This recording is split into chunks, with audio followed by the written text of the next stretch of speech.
Good morning, guys.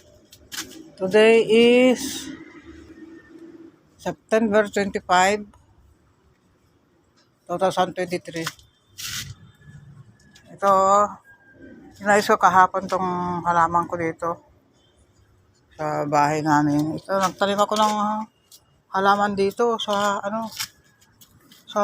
malapit sa amin. Kasi kung sa tabi ilog ako magtatanim, pero sinisira mga tao ang halaman ko doon. Okay lang na humingi sila, okay lang na kumuha sila, kahit daman di sila nagpapaalam, basta lang kwan. So, huwag nilang sirain. Binali kayo malunggay ko. Binali. Okay lang naman na kumuha sila. Huwag nang sirain.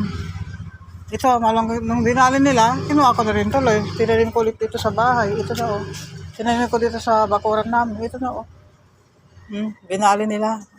Sayang. Kinuha ko doon. Ito, may gulay ako dito, mga saluyot. May sitaw, may sili, talinong, yan, malunggay, papaya. Ito meron din sampalok dito. Dito lang sa bahay para babantayan ko yung halaman ko. Wala naman problema kung sa tabing ilog. Okay lang kung mga tao. Kahit di nagpapaalam, hindi naman sila nagpapaalam. Okay lang yun sana. Kasi sinisira. Tapos yung siling halaman ko doon, binunot. Tapos yung malunggay ko, binali. Hindi wag na laang.